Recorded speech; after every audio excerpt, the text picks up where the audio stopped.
Well, William shot one. I am on my way to pick him up. See what he's got down. It's a pretty nice buck. So.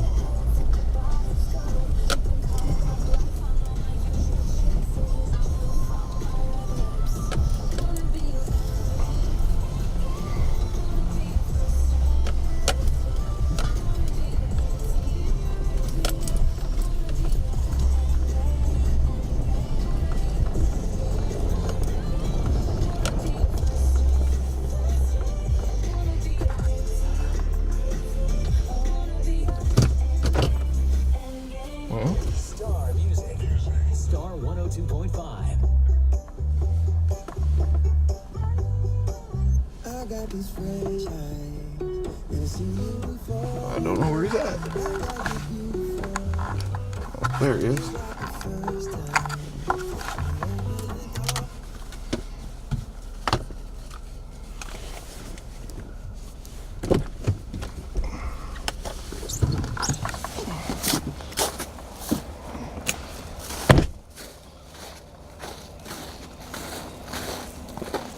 Trying to pull a crisp bracket.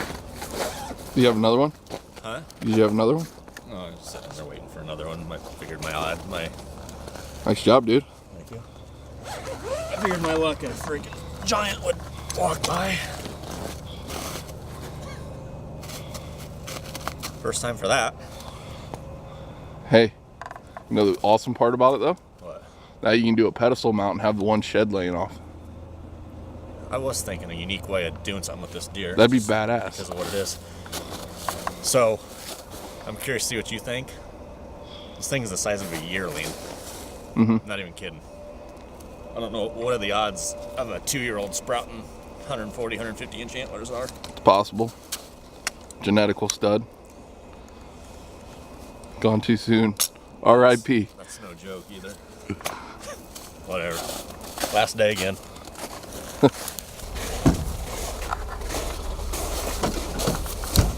Oh, that's cool.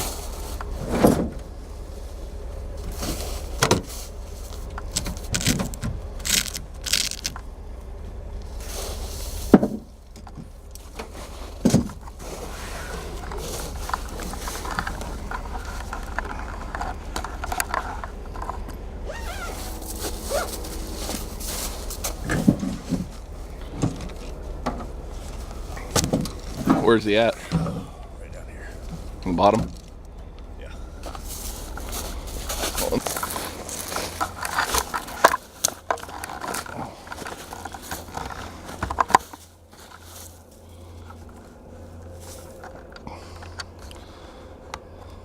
He's just a little guy. Where'd you shoot him? Yeah, my gun's off a little bit. Where did you shoot at? He was standing, there's the blind, he was standing like this. Right there? No, right up here. Oh. I drug him down and pulled him in. He was standing like this. Put on his ball socket. Uh-huh. Or shoulder socket. So I'm high and right, I think. Use the other way. I'm high and right, which means that one, that buck I shot facing me, You would have pulled it to the right side and ran down his left side. probably fleshy neck shot, I'm guessing. I don't know. This deer Well, needed is what it is, but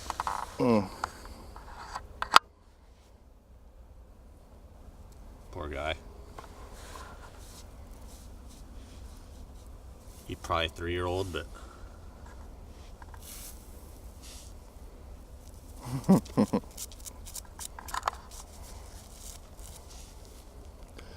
about that. I think my first look at him a week ago, thinking he was a smaller deer, was right on. And when he turned head down, I saw that and just thought he was much bigger than what he was. Do you want the bad news? What? He's a 2-year-old. Well, I can tell if I look at his teeth. I'd send him in. I bet he You is. don't even have to.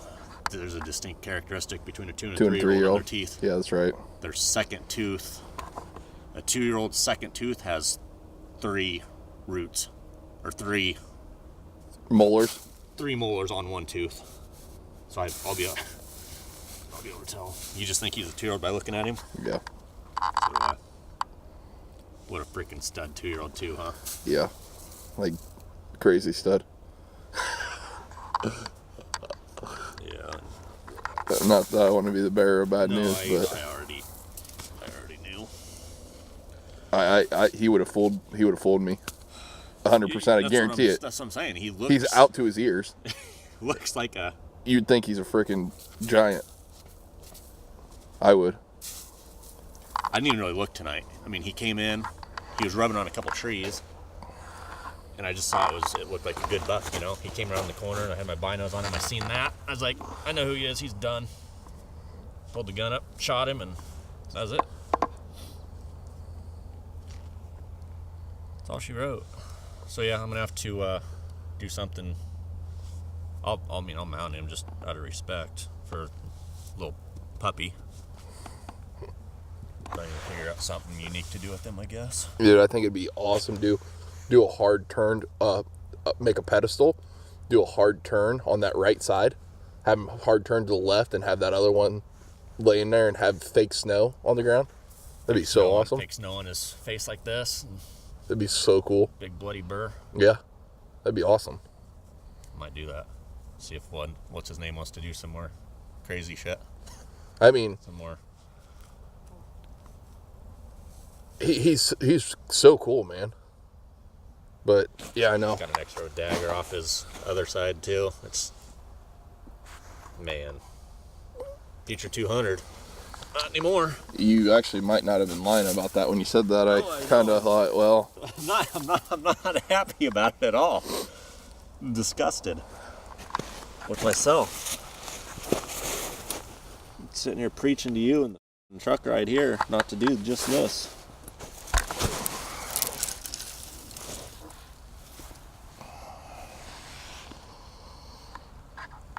Whatever. Happens. And probably 20 does. Every deer came from in here, heading that way.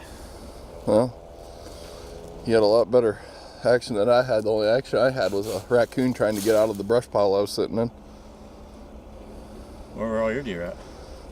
Nothing came out to that CRP. I had like 5 does come out to that CRP the last 10 minutes. Huh? Did we spook them all last night? When you We didn't really spook them though. I mean, we did, but let me look. 8th.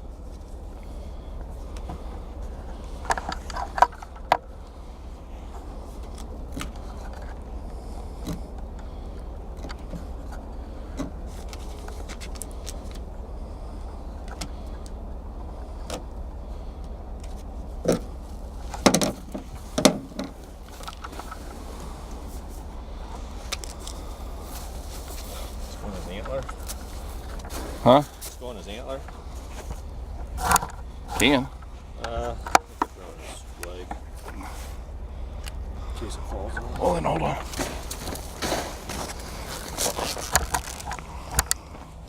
Yeah.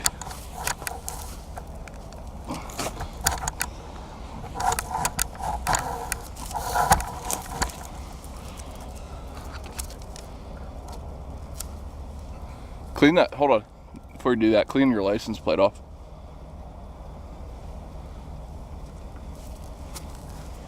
Kind of a cool shot.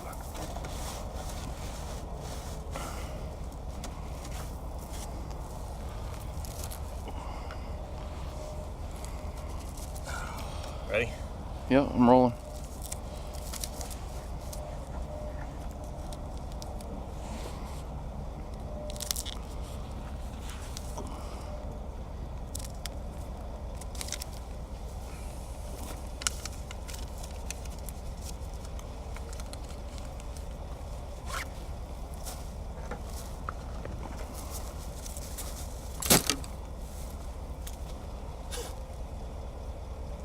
Unbelievable.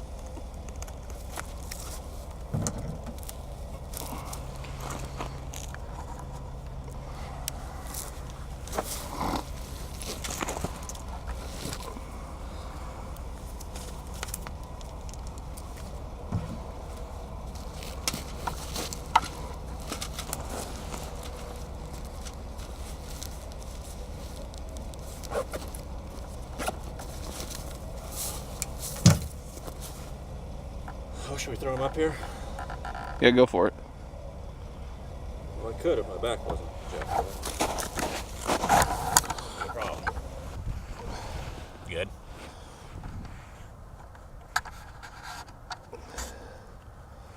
Yep.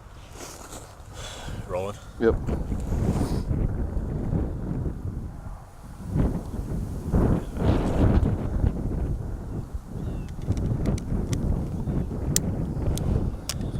There.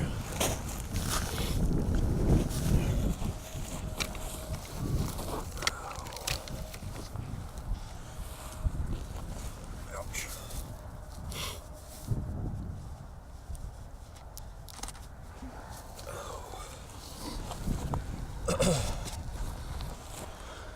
What is it, the 9th?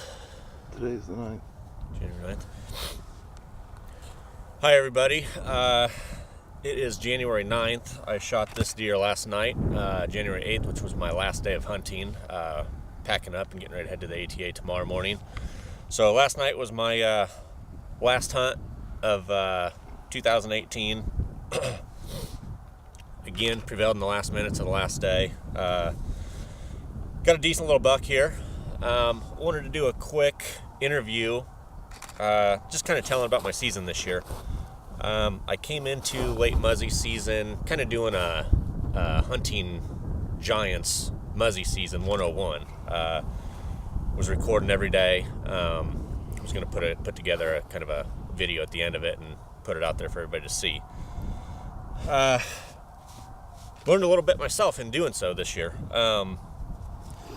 Started hunting December 18th. Actually started scouting and doing a lot of glassing December 18th.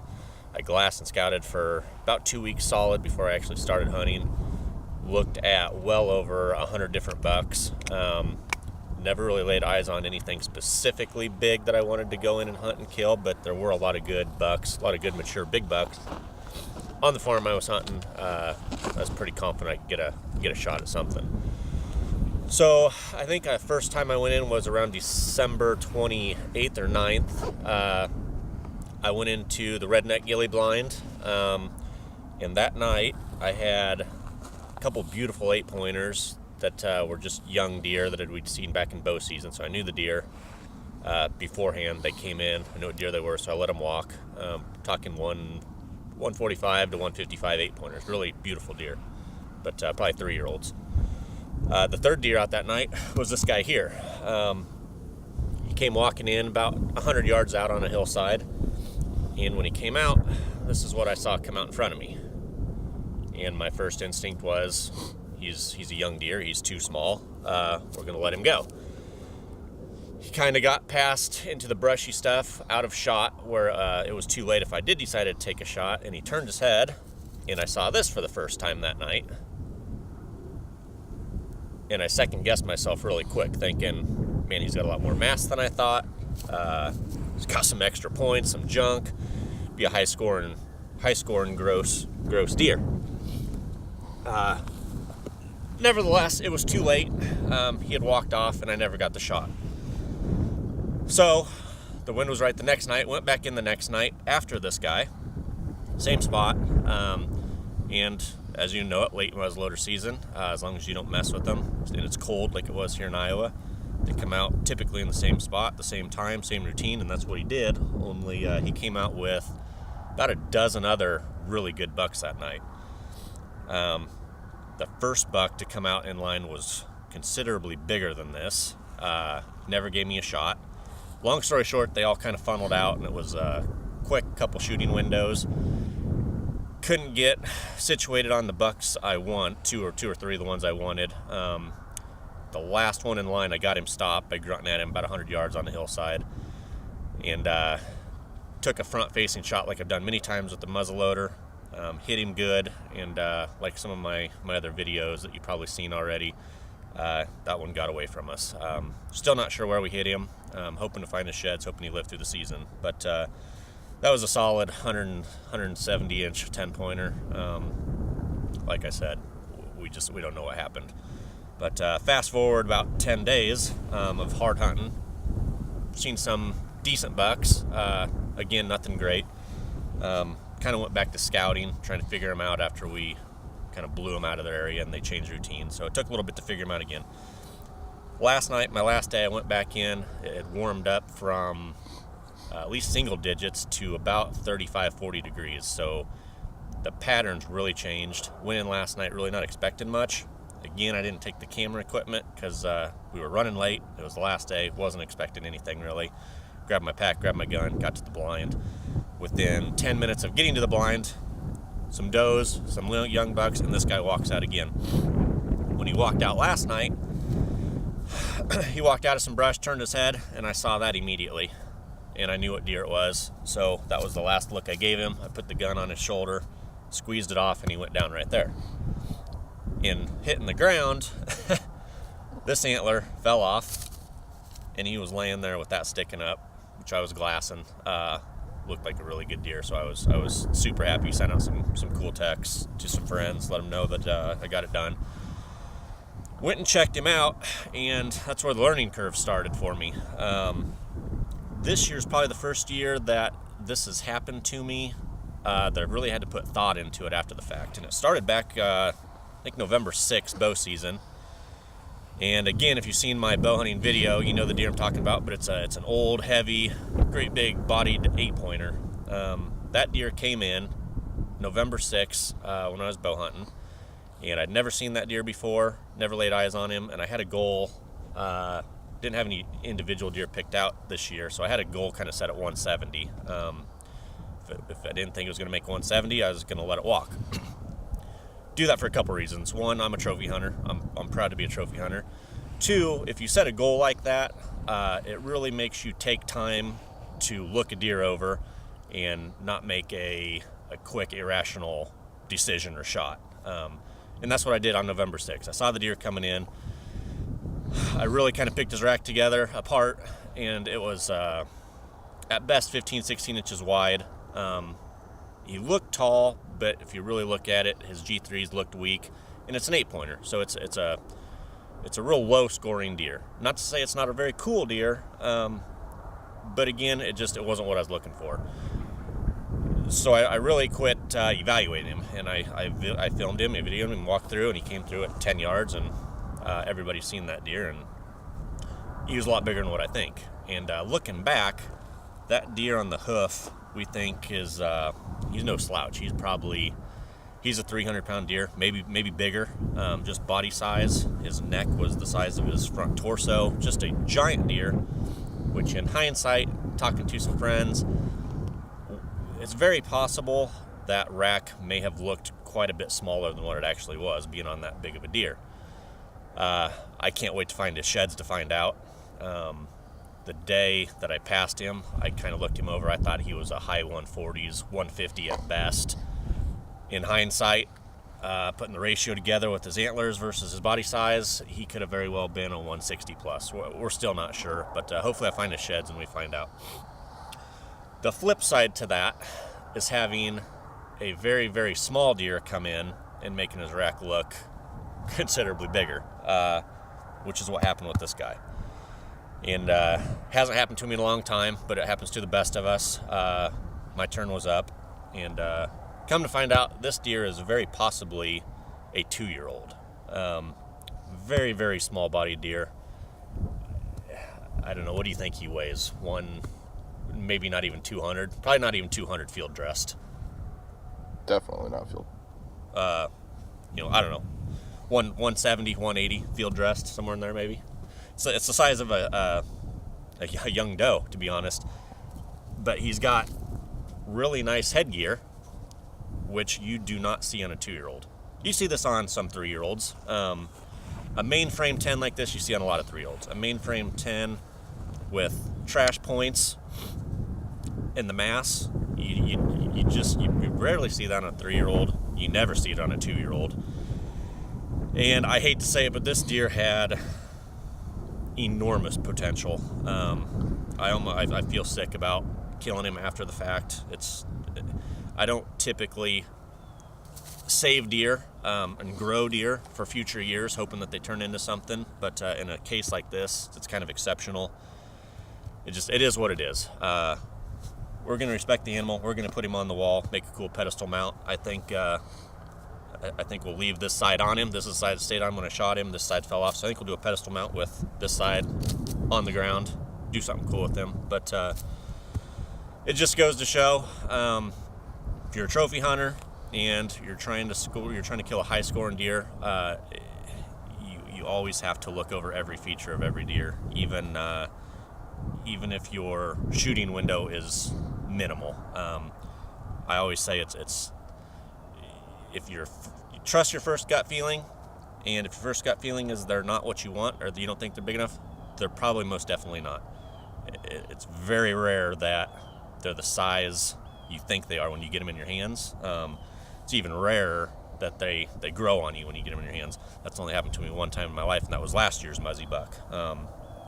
That deer got bigger when I got it in my hands. But like I said, this deer, 2-year-old, he's probably, if he was a mainframe 10, he's probably a 135 at best, with probably 8, 9, 10 inches of junk. So, he'll gross mid to high 140s, but definitely not what we're looking for. And as a 2-year-old, I wish I would have seen him in 2-3 more years. He probably would have been a 200 plus, which is definitely what I'm after every year. But hopefully y'all can learn something from this like I have. It happens. So there it is, my 2018 Muzzy buck, and that's it.